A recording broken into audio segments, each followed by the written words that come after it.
The squat is probably the greatest lift that you could do. It'll help you jump higher, run faster, and even accelerate out of cuts. Regardless of the sport, everyone should want a strong squat. And we're gonna show you a triforce of squat techniques that you can use to increase your squat as fast as possible. And we're gonna start right now. One unique way that you can use to increase your back squat strength is to just squat more frequently. And this is one of those pivotal points that we'll see inside of like Bulgarian weightlifting or squatting every day. Let's say that you're just consistently squatting every single day, or if you don't want to squat every single day, let's say that we squat on a Monday, and then we do a back squat on a Thursday, and then potentially we do another back squat session on a Friday, and we're trying to use this to imprint neural adaptations. We're trying to increase our technical proficiency of the squat so we can get into that groove, hold better positions, and just get more comfortable being under the bar. And we can use something like rep modulation to improve that performance too. Let's say on a Monday, we squat 5 sets of 5, something that's moderate, and we're not gonna lose any of those reps. We're not gonna fail at all. But then on a Thursday, let's say we use something like a dynamic effort. That's where we can do like 6 doubles unbroken. Then on Friday, we can try to push to a 1 rep max or a 3 rep max, depending upon the week or that specific periodization. And the first trick that we can use to increase our strength is, let's say on a Monday, we're gonna high bar back squat. So I get in this position, I'm high bar back squatting. I'm going full range of motion, upright trunk. Full range of motion, upright trunk. Now, a really quick way to adjust and to increase that load is to just lower this on your back, go a little bit wider with your stance here, put that butt back, come back up.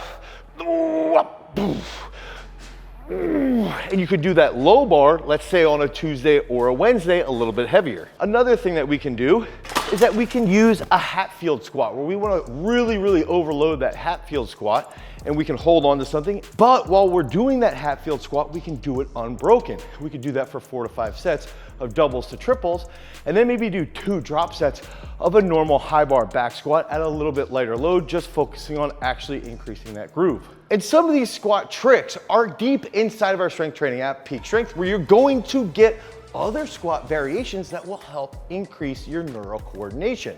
And changing that squat variation or the squat movement pattern, depending upon the bar or using those different rep modulations, that's going to help you deal with that neural noise, which in turn will help with specific types of adaptations in the world of sports performance. What else can we learn about the squat? We have to understand that the squat is a compound movement. It takes guts to freaking squat heavy. Put a large amount of weight on your back, and it can be very intimidating. Think about this as gravity's meaner, more aggressive older brother. You're just getting pushed down into the dirt, and you've got to dig deep to squat that weight back up. And one of the cool parts around the back squat is that we can look at 2 very different rep ranges. So let's look at like a maximal back squat. This is going to lead to an improvement in neural coordination. This is gonna help you enhance how your muscles are communicating to one another to drive that very heavy weight up into the stratosphere, or just standing it back up. Now, if we compare that to a 20 rep back squat, a 20 rep back squat at near maximal efforts is absolutely insane. And I challenge you to do this. Go 10 weeks, squat 20 reps every single Friday, try and increase that over a long period of time. It's unbelievable the strength that you can increase. Now, and the gains that you're gonna get from that 20 rep back squat are gonna be more based around muscular damage and metabolic stress. This is gonna be slightly different from that 1 rep max back squat that's gonna help us with that neural coordination. But the unique part here is that both will help us increase our back squat relatively quickly. Like the 20 rep back squat, the use of myo reps is another great way to strengthen that back squat. And we do have an entire video about this, but first let's watch this video in its entirety. They are similar in some regards, but I still look at myo reps specifically through this lens that they will strengthen your squat a bit quicker and in a bit better way than that 20 rep back squat will. The high volume with its added intensity through that short rest work ratio leads to some serious gains. It forces the body to experience quite a bit of metabolic stress and mechanical tension. And we know from some of our past videos and through research that metabolic stress and mechanical tension are key for gaining muscular hypertrophy. Now, the cliff notes around myo reps is that we're gonna pick a weight that we can do for about 8 to 12 reps. So let's say we wanna do this over 8 weeks or 10 weeks. We can start with 70% of our squat max. Okay, I'm gonna hit this for a set of 10. We're gonna do 10 reps. Maybe you've got about 2 reps left in the tank. And then after we hit that first set, what we end up doing is we rest for about 30 to 40 seconds. After 30 to 40 seconds, we get back under the bar. This is where we know it takes guts to freaking squat quite a bit. Now we get back under the bar, we hit that for a double. Then we rest for about 30 seconds. And we're going to repeat that 7 times. So there's actually 8 sets of 2 after we do that first set of 10. And now you've done 26 total reps of back squat in a very, very short time frame.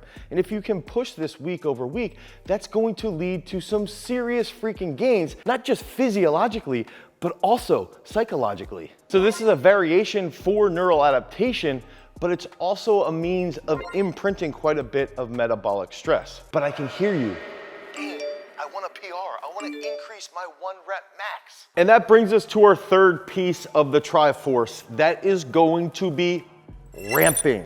Now, when we're talking about ramping, first, if you've read our book, Parabolic Periodization, you have a pretty decent understanding of ramping. If you haven't, you can go to garagestrength.com and pick that up today. One of the other big aspects is that this is a pivotal point of our periodization model. This is how we get people freakishly strong. What we do when we ramp is quite evident inside of peak strength as well. So if you're inside peak strength and you're using our strength training app, you've probably experienced this before. So let's just go through this very simply. Okay, so I'm gonna get set. Let's say this is my warm-up right here. Boop, bah, boop, bah. Okay, I'm doing a 70K back squat. That's a warm-up. Let's say that set 1 we do at 100K, okay, or 220 pounds. We go in, I do a double. Okay, so that's set 1. Now, what do we do on set 2 if we're in that ramping thought process, okay? So set 1, we're at 100K. Set 2, let's just build up a little bit. Let's put on 120 kilos, okay? So we put on 120 kilos, this will be about 264. So now, after about 2 minutes rest, okay, I do another double. I get set. I'm stiff. That feels decent.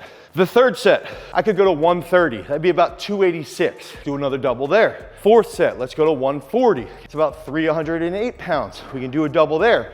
And as you start to build up, you're gonna get closer and closer and closer and closer to where that rep max might be for a double. Okay, so you might get to 160 kilos and you're just potentiating your nervous system set over set over set. You're feeling that good groove, you're feeling that great movement pattern, and then all of a sudden you hit a monster PR. So this is a way that you can use ramping inside of your actual training. And you can do this through 5 sets, you could do 6 sets, you could do 8 sets. Or let's say you have 3 weeks where you hit ramping, you might have a week or 2 where you go static, and that means reps across. So let's say we ramped up to 160K for a double.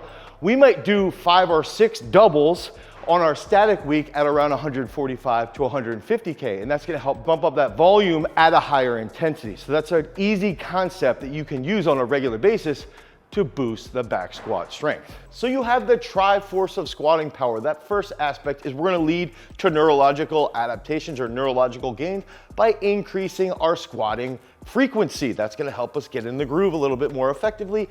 The reps are gonna be a little bit lower, so also the weight will move faster or it's gonna be heavier. Then that takes us into those mile reps, which is gonna lead to a large amount of metabolic stress and mechanical tension. And that's gonna take us into ramping, and that's gonna help make sure that the load on the bar week over week over week is going to be progressive. That's gonna help us increase that overall strength. But what is the link that's gonna connect all of these together to make sure that we actually have that Triforce? The link to the Triforce of squatting is, of course, dynamic trunk control. So people are constantly thinking that squatting is just a leg lift, which it is a phenomenal leg lift, but secretly, it's probably one of the absolute greatest ways that we can train our trunk to form that stability, to form that ab or core strength. So think about the back squat or even the front squat, even though this video is almost entirely about the back squat. If we have a massive amount of weight on our back, 405 pounds, if we're gonna hold that on our back, we have to be stable in our abs. If I'm getting to this position and my ab and my back are weak, or my erector spinae and my trunk right through here are weak, I'll tend to fold like this. But if I can hold that upright back position and hold my abs, that's gonna help hold that stability. Now, if you don't have that stability, you can use these next 3 freaking awesome movements. The first 2 you might have seen.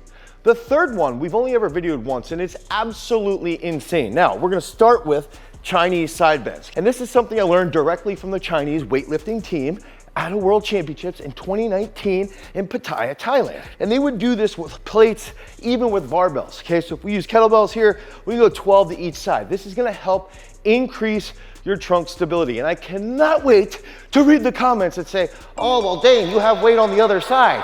That's actually not that effective. And then you're gonna do this and realize it's pretty effective because the next 2 days, you're gonna be really sore. Now, the next movement would be something that we refer to as Dane's fast abs. We're gonna get into position here and we're gonna focus on deceleration. So the first point might look like this. And one of the reasons why I like this on a decline is you're gonna feel that hip flexor here stabilize with the trunk. And then here,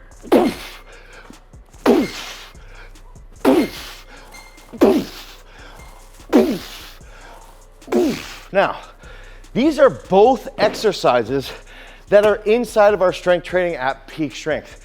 These 2 movements, along with 700 other exercises plus, are all exercises that we program and periodize specifically to help you become a freak.